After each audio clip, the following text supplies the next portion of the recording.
Assalamualaikum warahmatullahi wabarakatuh. Saya Nisa Putri Jayanti dengan NIM 202404100082.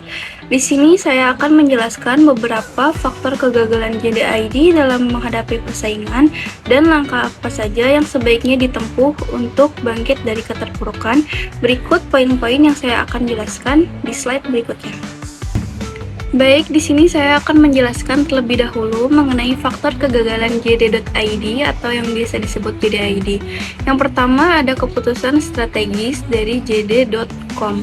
JDID ini merupakan hasil joint venture antara JD.com yang berasal dari Tiongkok dan Provident Capital Partners yang berasal dari Singapura.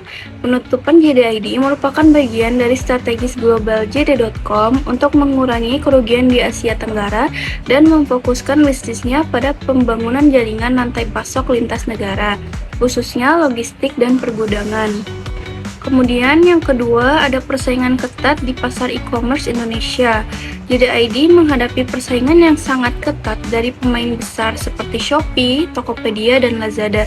Selain itu, munculnya platform social commerce seperti TikTok Shop yang menawarkan pengalaman belanja melalui live streaming yang semakin memperketat persaingan.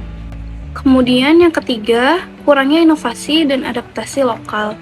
JDID ini dinilai kurang mampu beradaptasi dengan preferensi pasar lokal Indonesia.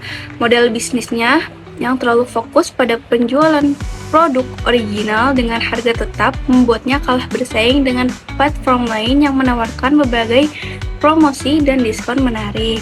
Yang keempat ada penurunan kunjungan dan basis pengguna. Data menunjukkan bahwa kunjungan ke situs JDID hanya mencapai 1,6 juta per Desember 2022, jauh di bawah kunjungan ke situs JD.com di Tiongkok yang mencapai 161,8 juta. Hal ini menunjukkan rendahnya penetrasi JDID di pasar Indonesia. Dan yang terakhir ada restrukturisasi dan pemutusan hubungan kerja atau yang disebut dengan PHK.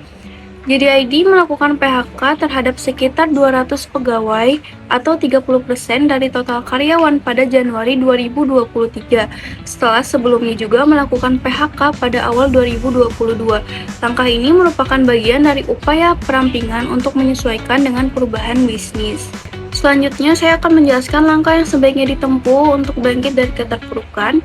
Yang pertama, adaptasi model bisnis.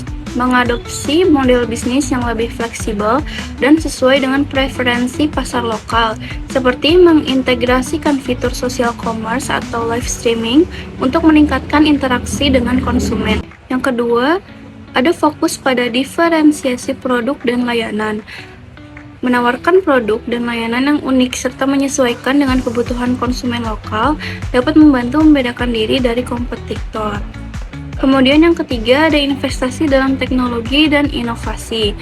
Mengembangkan teknologi yang mendukung pengalaman belanja yang lebih personal dan efisien, seperti sistem rekomendasi berbasis AI dan layanan logistik yang andal. Yang keempat ada kemitraan strategis. Menjalin kemitraan dengan pelaku industri lokal termasuk UMKM dan penyedia layanan logistik untuk memperluas jangkauan pasar dan meningkatkan efisiensi operasional. Dan yang terakhir ada pengolahan sumber daya manusia yang efektif, membangun tim yang adaptif dan responsif terhadap perubahan pasar, serta menyediakan pelatihan yang relevan untuk meningkatkan kompetensi karyawan.